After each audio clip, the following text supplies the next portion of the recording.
एक गांव में एक गरीब किसान रहता था। उसके साथ उसकी पत्नी भी रहती थी। किसान तो बहुत ईमानदार था, परंतु उसकी पत्नी बहुत ही लालची स्वभाव की औरत थी, जिसके कारण वो अपने पति को हमेशा ताने मारती रहती थी कि जाओ कुछ कमा के लाओ। वो किसान रोज रोज अपनी पत्नी के तानों से बहुत ही परेशान हो गया था।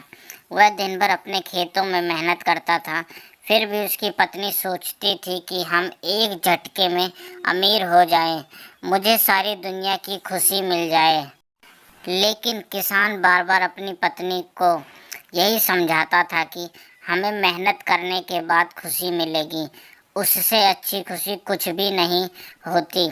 लेकिन उसकी पत्नी के लालची स्वभाव के कारण उससे यह बातें समझ में नहीं आती थी। वो किसान अपनी पत्नी के तानों से बड़ा परेशान रहता था। एक दिन किसान जंगल में लकड़ी काटने गया और उस दिन धूप बहुत तेज थी, तो किसान और गर्मी से बहुत जल्दी थक गया और वह आराम करने के लिए एक पेड़ के नीचे बैठ गया और अपनी पत्नी के बारे में सोचने लगा। इतने में एक साधु जंगल से गुजर रहे थे, तो उन्होंने उस किसान को देखा और समझ गए कि किसान जरूर किसी बात से परेशान है।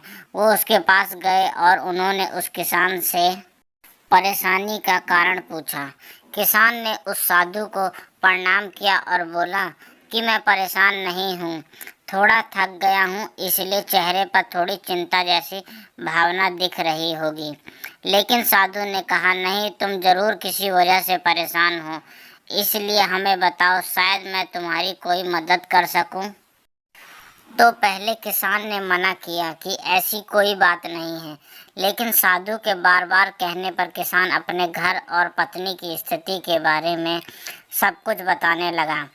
तो साधु ने कहा, बस इतनी सी बात, तुम गरीब हो इसलिए यह समस्या तुम्हारे साथ है, इसलिए मैं तुम्हें एक ऐसी थाली दे रहा हूँ जिससे अगर रात को थाली से कुछ भी मांगकर थाली को ढक कर सो जाओगे तो सुबह मांगी हुई चीज जरूर मिलेगी। लेकिन तुम्हें इस बात का ध्यान रखना होगा कि एक रात में एक ही चीज मांगना है, और यदि एक ही रात में एक से ज़्यादा चीज़ें इस थाली से मांगोगे तो अगले दिन इस थाली के द्वारा दी गई सारी चीज़ें गायब हो जाएंगी और यह थाली भी गायब हो जाएगी। साधु की बात सुनकर किसान बहुत खुश हुआ और मन ही मन सोचने लगा कि सब चीज़ें धीरे धीरे बदल जाएगी, हम गरीब से अमीर हो जाएंगे और हमारी पत्नी भी खुश रहेगी। ऐसा सोचकर किसान ने उस साधु महाराज को धन्यवाद किया और फिर हंसी खुशी अपने घर लौट आया और उस थाली के बारे में अपनी पत्नी को बताया। पहले उसकी पत्नी को विश्वास नहीं हुआ, लेकिन किसान के समझाने के वो मान गई। वह दोनों रात होने का इंतजार करने लगे।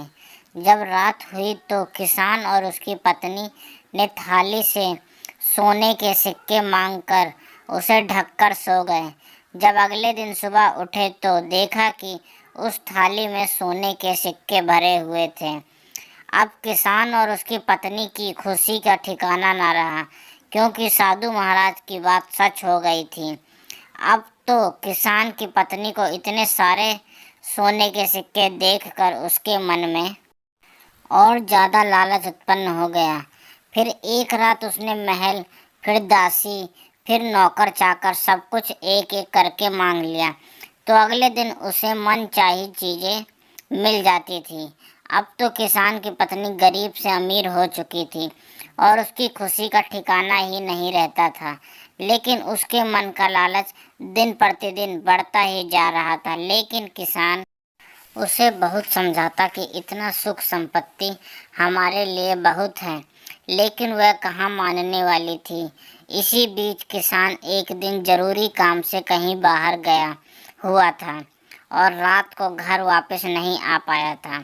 तो किसान की पत्नी ने उस रात थाली से एक साथ ढेर सारी चीज़ें मांग ली।